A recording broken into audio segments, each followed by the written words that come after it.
இன்னைக்கு நம்ம சிந்தனை செய்யக்கூடிய தலைப்பு கூடலழகர் திருக்கோவில்.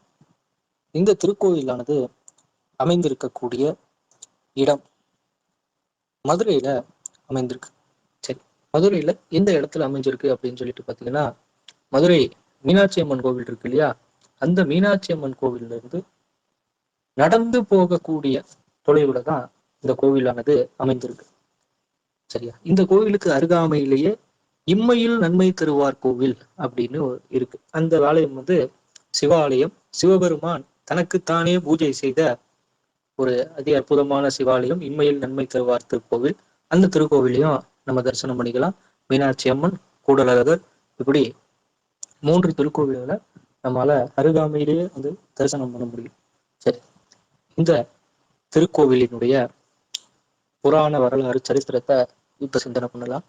இந்த தளத்தில் இருந்ததில் இருக்கக்கூடிய இறைவனுடைய திருநாமம், மூலவரினுடைய திருநாமம் கூடலழகர்.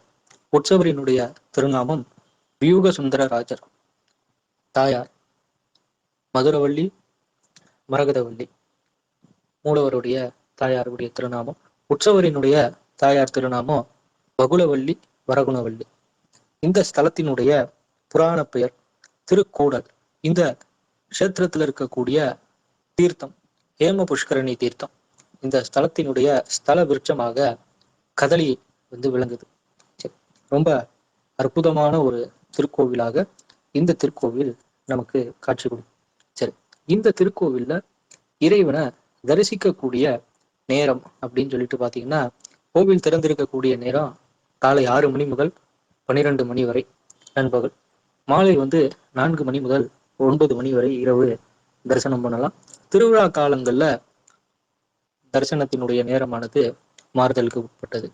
சரி, இந்த ஸ்தலத்துல நடக்கக்கூடிய திருவிழாக்கள் வைகுண்ட ஏகாதசி, நவராத்திரி, அதுக்கப்புறம் பெருமாளுக்கு உண்டான அத்தனை திருவிழாக்களும் இங்க ரொம்ப சிறப்பாக நடைபெற்று வருது. இந்த ஸ்தலத்தினுடைய ஸ்தல புராணம், பிரம்மாவினுடைய புதல்வர் சனகாதி முனிவர்கள், அதுல சனத்குமாரர் அவருக்கு பெருமாளை அர்ச்சாவதார மூர்த்தமாக தரிசனம் பண்ணணுங்கிற ஆசை வந்தது.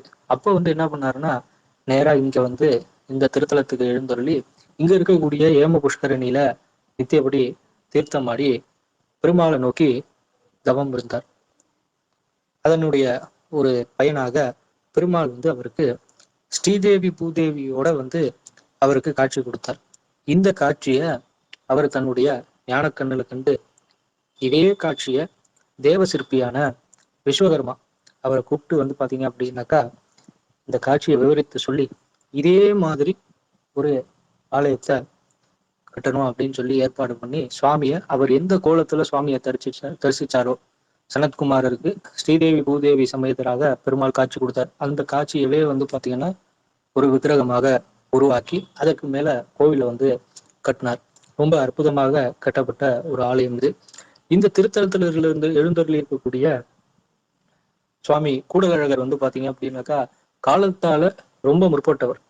அதாவது கிருத யுகத்திலேயே பாத்தீங்கன்னா இந்த தலமானது அமைக்கப்பட்டது அப்படின்னு சொல்லுவாங்க. அதனால கிருத, திரேதா, துவாபர, கலி இப்படின்னு 4 யுகங்களிலும் இந்த பெருமாள் இங்க வீட்டிலிருந்து அருள் பாலிக்கிறார்.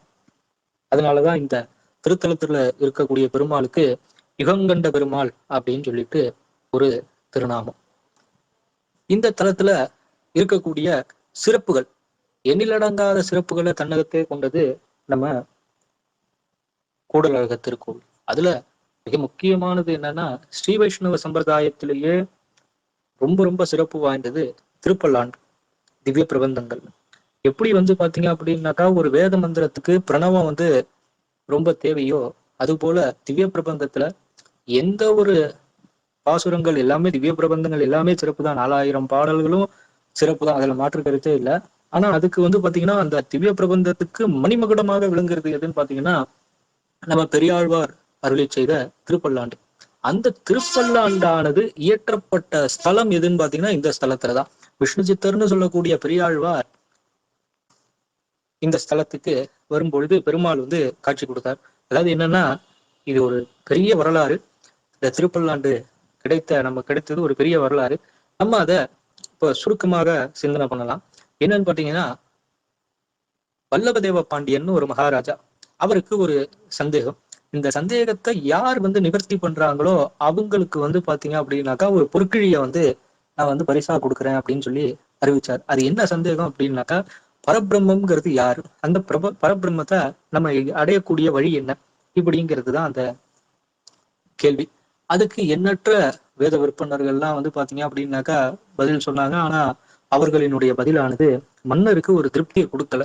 அப்ப ஸ்ரீவில்லிபுத்தூர்ல இருக்கக்கூடிய வடபத்திரசாயி பெருமாள் வந்து இவர் வந்து இப்ப விஷ்ணு சித்தன்கிறவர் வந்து ஸ்ரீவில்லிபுத்தூர்ல நந்தவன கைங்கரியம் பெருமாளுக்கு பண்ணிட்டு இருந்தார். அப்ப அவருடைய கனவுல போய் என்ன சொல்றாருன்னா, இத மாதிரி பாண்டிய மகாராஜா வந்து ஒரு கோரிக்கை வச்சிருக்காரு, இதுக்கு யார் பதில் சொல்றாங்களோ அவங்களுக்கு வந்து பரிசு கொடுக்குறாரு, நீ போய் கலந்துக்கிட்டு அந்த பரிசை வாங்கிட்டு வா அப்படிங்கிறாரு.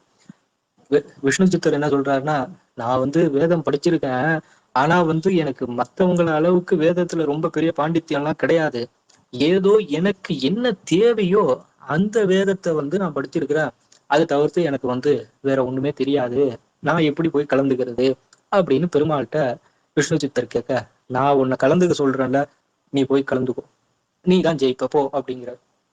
சரின்னு சொல்லிட்டு பெருமாள் சொல்லி எப்படி தட்ட முடியும்னு விஷ்ணு சித்தரும் போயிட்டாரு. அங்க போய் கலந்துக்கும் பொழுது வந்து பாத்தீங்கன்னா எண்ணற்ற வேத பண்டிதர்கள்லாம் அங்க இருக்காங்க.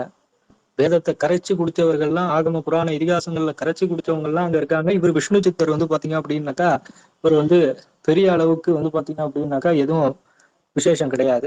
அந்த அளவுக்கு அவருக்கு ரொம்ப பெரிய இது தெரியாது. ஆனா அப்படி இருக்கிற விஷ்ணு சித்தர் வந்து பாத்தீங்க அப்படின்னாக்கா இந்த இடத்துக்கு போய் கலந்துக்கிறார். கலந்துகிட்ட உடனே இவருடைய அந்த முறையானது வருது. இவர் பதில் சொல்ல வேண்டிய முறையானது வருது. அப்போ வந்து பாத்தீங்க அப்படின்னாக்கா பதில் சொல்ல ஆரம்பிக்கிறார்.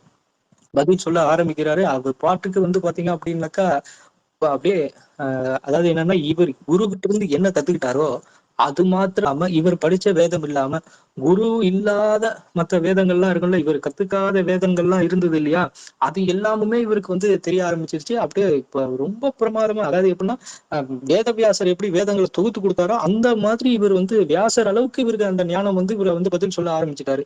அங்க சபையில இருக்க ஒருத்தரும் ஒரு கேள்வி கேட்க அந்த ஒரு கேள்விக்கு இவர் பாட்டு பதில் சொல்லிட்டே வராரு. அங்க இருக்கிறவங்க எல்லாம் வாயடைச்சு போய் நிக்கிறாங்க. கடைசியில என்ன ஆகுதுன்னா, மன்னர் வந்து எந்த பொற்கிழி சொன்னாரோ அந்த பொற்கிழியானது தன்னால வந்து இவருடைய மடியில வந்து விழுகுது.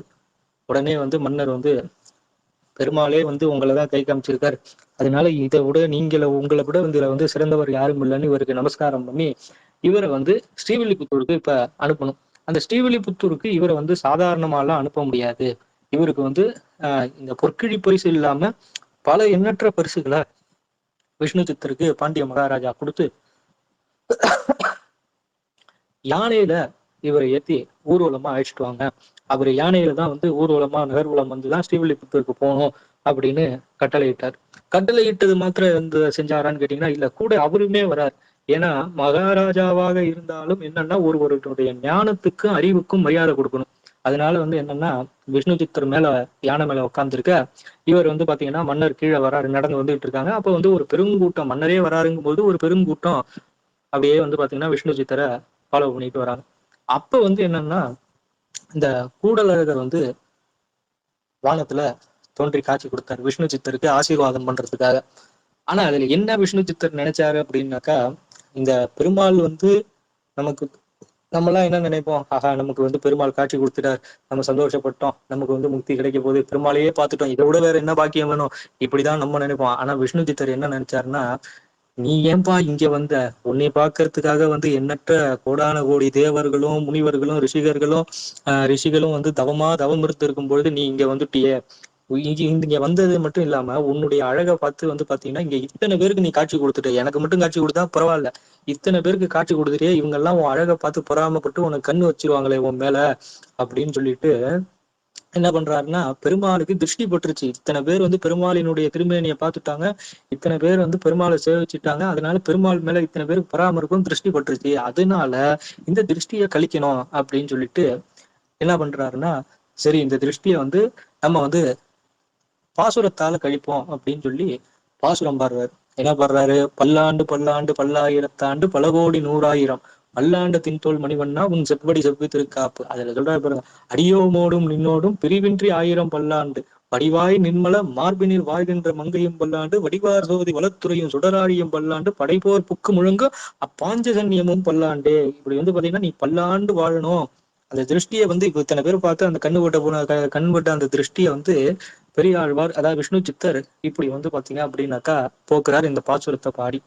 சரி, இந்த விஷ்ணு சித்தர் தான் நம்ம வந்து பெரியாழ்வார் அப்படின்னு சொல்றோம். அது ஏன் அப்படின்னு சொல்லிட்டு கேட்டீங்கன்னா, திரு அரங்கத்தில் எழுந்தருள் இருக்கக்கூடிய திரு அரங்கநாத சுவாமி அவர் வந்து பாத்தீங்க அப்படின்னாக்கா இவரை வந்து பெரியாழ்வார் அப்படின்னு சொல்லி அழைச்சார். அதனாலேயே வந்து பாத்தீங்க அப்படின்னாக்கா இவருக்கு பெரியாழ்வார் அப்படிங்கிற பெயர் வந்தது. இவருடைய இயற்பெயர் வந்து பாத்தீங்கன்னா விஷ்ணு சித்தர் அப்படிங்கிறது தான். சரி, இப்ப திவ்ய பிரபந்தத்துக்கு மணிமகுடமாக விளங்கக்கூடிய திருப்பல்லாண்டு கிடைப்பதற்கு காரணமாக இருந்தவர் நம்ம கூடலழகர் இந்த திருத்தலமும் தான். இது ஒண்ணு சிறப்பாச்சா? சரி, அது மாத்திரம் சிறப்பான்னு கேட்டீங்கன்னா அதுக்கு அடுத்து அப்படியே சிறப்புகளை வரிசைப்படுத்தி கொண்டே போகலாம். அந்த அளவுக்கு சிறப்பு வாய்ந்தது இந்த ஸ்தலம்.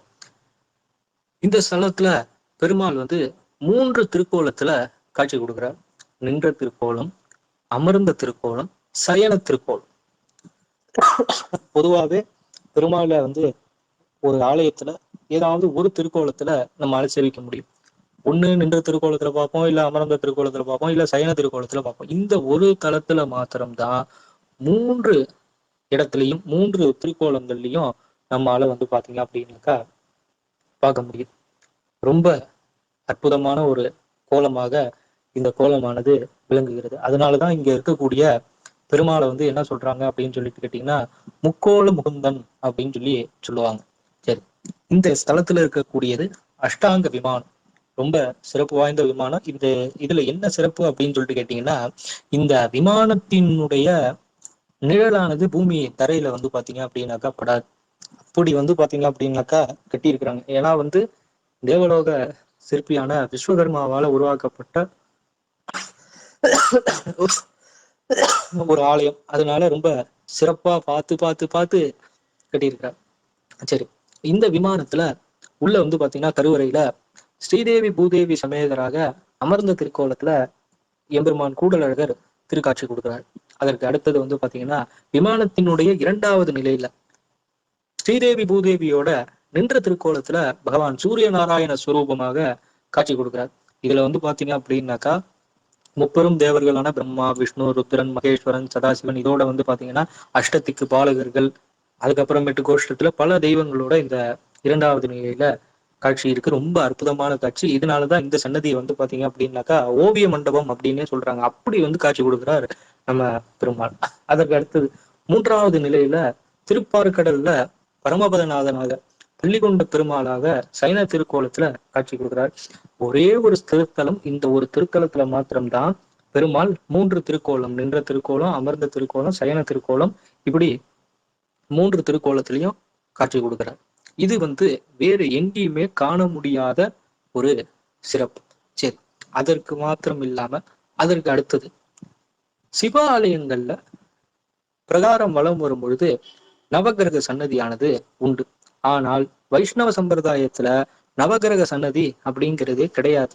சரிங்களா? ஏன்னா நம்ம வந்து முழுசா பெருமாள்கிட்ட சரணாகதி அடைஞ்சிட்டோம் அப்படிங்கிறதுனால நமக்கு வந்து நவகிரக வழிபாடோ ஜாதகம் ஜோதிடம் இதெல்லாம் நம்ம வந்து பார்க்க வேண்டிய அவசியம் இல்லை. எல்லாம் வந்து பாத்தீங்க அப்படின்னாக்கா நாராயணாயதி சமர்ப்பியாமின்னு சொல்ற மாதிரி எல்லாம் நாராயணனுக்கே அர்ப்பணம் பண்ணிட்டு நம்ம எடுத்துக்கிறோம். அப்படிங்கிறதுனால நமக்கு எதுவுமே வந்து இந்த ஜாதகம் ஜோதிடம் இதெல்லாம் நமக்கு படிக்காது, நமக்கு தேவையில்லை அப்படிங்கிறது வைஷ்ணவ சம்பிரதாயத்தினுடைய ஒரு ஐதீகம். இருந்தாலும் இந்த ஆலயத்துல நவகிரகங்களும் வழிபாடு செய்த காரணத்தினால நவகிரக சன்னதிய வச்சிருக்கிறாங்க.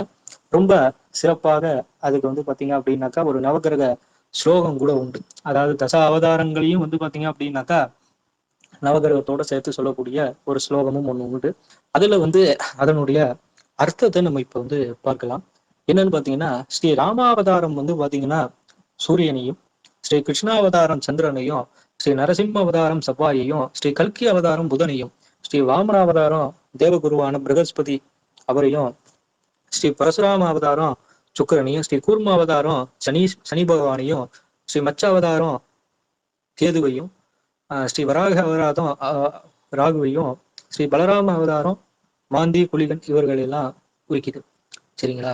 ரொம்ப அற்புதமாக இந்த ஒரு ஸ்தலத்துலதான் நவகிரக சன்னதி பெருமாள் ஆலயத்துல 108 திவ்ய தேசங்கள்லயே நவகிரக சன்னதி அமைந்த ஒரே திருக்கோவில் இந்த ஒரு திருக்கோவில் தான். சரி, வெற்றி தரக்கூடிய பெருமாள் அப்படின்னு சொல்லிட்டு இங்க இருக்கக்கூடிய உற்சவருக்கு பெயர். இவருக்கு திருநாமம் என்ன அப்படின்னு சொல்லிட்டு பாத்தீங்கன்னா வியூக சுந்தரராஜன் அப்படிங்கிறது தான் இவருடைய திருநாமம். இது எதுக்குன்னு பாத்தீங்கன்னா எந்த ஒரு காரியத்தை செய்வதற்கு முன்பும் இவரை வழிபட்டுட்டு நம்ம போய் அந்த காரியத்தை செஞ்சோம் அப்படின்னாக்கா எளிதில நமக்கு அந்த காரியமானது நம்ம பக்கம் வெற்றியாக ஜெயமாக முடியும் அப்படிங்கிறது தான். அந்த காலத்துல பாண்டிய மன்னர்கள்லாம் போருக்கு போகிற பொழுது அந்த போருக்கான வியூகம் அமைப்பாங்க இல்லையா, அந்த வியூகத்தை எல்லாம் இவர்கிட்ட சொல்லி காட்டி இந்த மாதிரி எல்லாம் வியூகம் அமைக்கிறோம், இந்த மாதிரி போரை கலந்துக்க போறோம், இந்த மாதிரி தான் போர்ல இது பண்ண போறோம் அப்படிங்கறத எல்லாத்தையும் இவர்கிட்ட சொல்லிட்டு இவர்கிட்ட உத்தரவு வாங்கிட்டு போருக்கு போய் வெற்றி பெறுவாங்களாம். அதனாலதான் இவருக்கு வியூகத்தை சரியாக அமைத்து கொடுக்கக்கூடியவர் அப்படிங்கிறதுனால இவருக்கு வியூக சுந்தரராஜன் அப்படின்னு சொல்லிட்டு பெயர். சரி, அஷ்டாங்க விமானமானது இங்க இருக்கு. பெருமாள் கோவில்ல அமைக்கக்கூடிய விமானங்கள்லயே அஷ்டாங்க விமானம் ரொம்ப ரொம்ப ரொம்ப பிரசித்தி. ஆனா 108 திவ்ய தேசத்திலேயே அஷ்டாங்க விமானம் 2 இடத்துலதான் இருக்கு. ஒண்ணு வந்து பாத்தீங்க அப்படின்னாக்கா நம்ம கூடலழகர் திருக்கோவில்ல, இன்னொன்னு கோஷ்டியூர் திருக்கோவில். இந்த 2 ஸ்தலத்துல மட்டும்தான் அஷ்டாங்க விமானமானது இருக்கு. வேற எந்த ஸ்தலத்திலையும் இந்த அஷ்டாங்க விமானமானது கிடையாது. இது வந்து ஒரு சிறப்பு. சரி, அதற்கு அடுத்தபடியாக வந்து பாத்தீங்க அப்படின்னாக்கா இந்த ஆலயமானது பெருமாளினுடைய 108 திவ்ய தேசங்கள்ல 47வது திவ்ய தேசமாக இந்த ஆலயமானது விளங்குது. இது ஒண்ணு. அதற்கு அடுத்தபடியாக வந்து பாத்தீங்கன்னா பாண்டிய தேசத்துல மொத்தம் 18 திவ்ய தேசங்கள் இருக்கு. அந்த 18 திவ்ய தேசங்கள்ல தலையாய திவ்ய தேசங்களாக திகழக்கூடியது இந்த ஒரு திருக்கோவில் தான். சரி, இந்த திருக்கோவிலுக்கு இந்த நகருக்கே வந்து பாத்தீங்க அப்படின்னாக்கா கூடல் மாநகர் அப்படின்னு சொல்லிட்டு தான் பெயர். சரி, இந்த பெயர் ஏன் வந்தது? கூடல் மாநகர், முக்கூடல் அப்படிங்கிற பெயர்லாம் வந்து பாத்தீங்க அப்படின்னாக்கா ஏன் வந்தது அப்படிங்கிறத நம்ம இப்ப சிந்தனை பண்ணலாம். ஒரு காலத்துல மழையினால இந்த பகுதி வந்து பாத்தீங்க அப்படின்னாக்கா ரொம்ப ரொம்ப பாதிப்புக்குள்ளாச்சான். சாதாரணமான பாதிப்பு இல்ல, ஏகப்பட்ட ஒரு பாதிப்புக்கு உண்டாச்சான் இந்த ஸ்தலம்.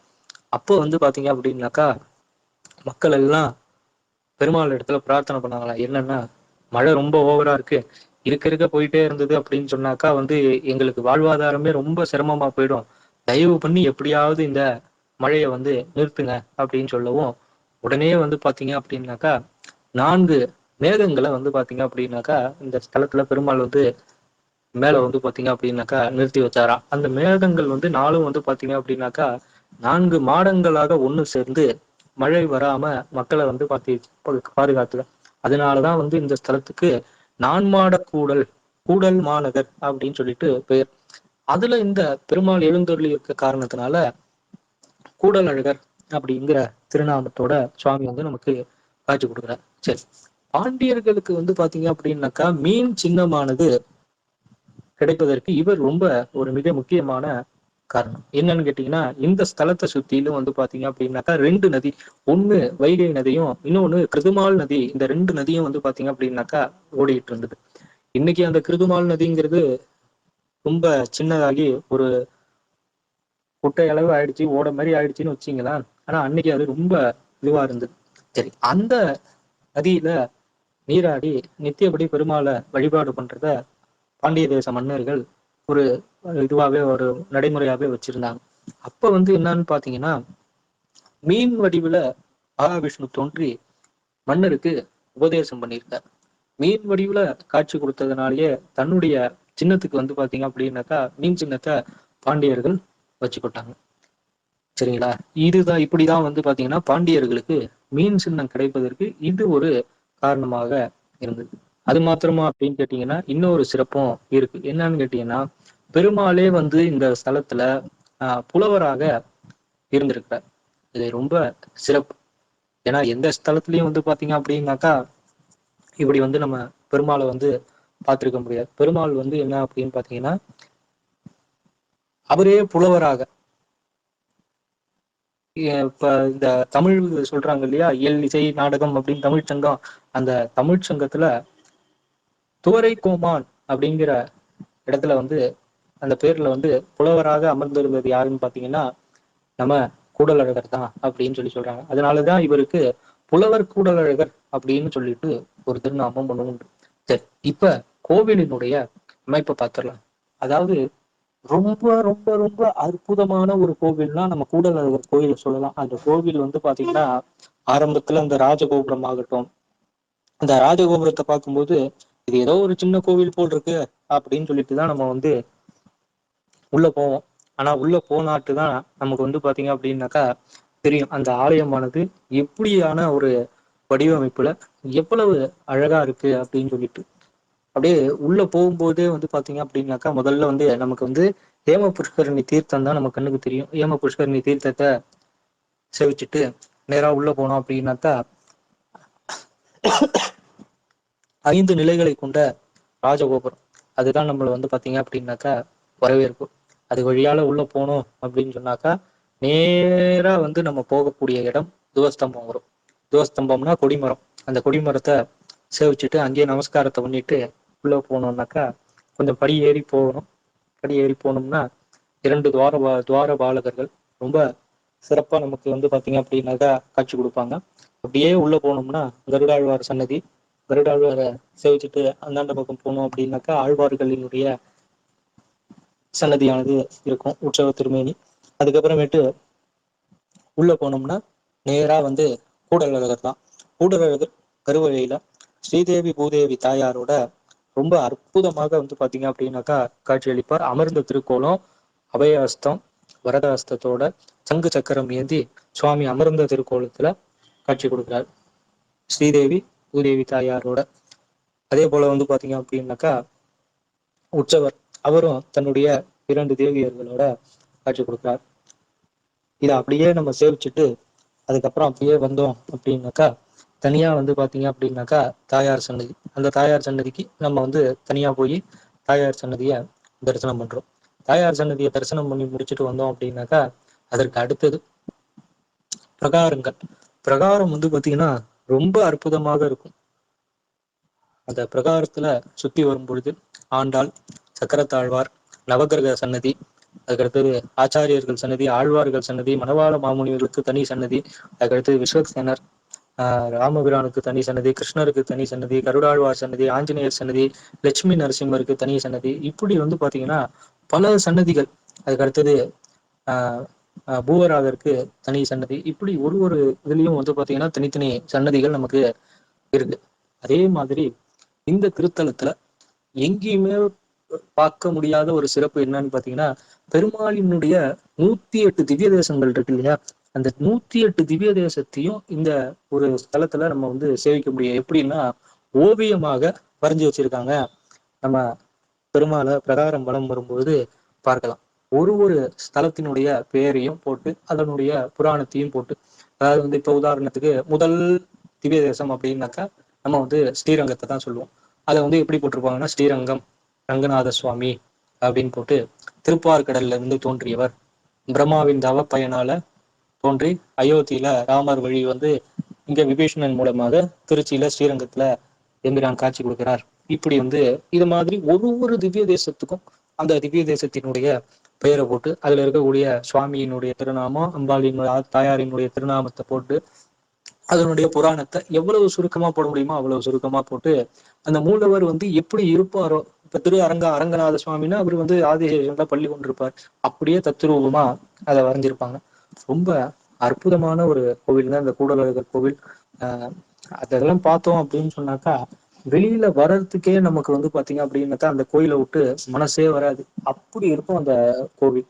ரொம்ப ரொம்ப ரொம்ப அற்புதமான கோவில். ஒருத்தரும் வந்து பாத்தீங்க அப்படின்னாக்கா தன்னுடைய வாழ்நாள்ல ஒரு முறையாவது இந்த கோவில்ல போய் நம்ம வந்து அவசியம் வந்து சுவாமி கூடல இருக்கிற தரிசனம் பண்ணணும். இன்னைக்கு மதுரை கூடலழகர் திருக்கோவில சிந்தனை பண்ணது மிகுந்த மகிழ்ச்சி அளிக்கிறது. வாய்ப்பளித்த அடியார்களுக்கும் இறைவனுக்கும் நன்றி கூறி அடியனுடைய உரையை நிறைவு செய்து கொள்கிறேன். ஸ்ரீராம ஜெயராம ஜெய ஜெயராம. திருப்பல்லாண்டு அருளி செய்த பெரியாழ்வார் திருவடிகள் போற்றி, கூடலழகர் சுவாமி திருவடிகள் போற்றி போற்றி போற்றி. ஸ்ரீராம ஜெயராம ஜெய ஜெயராம. மிக்க நன்றிங்கய்யா. ராம்குமார் ஐயா.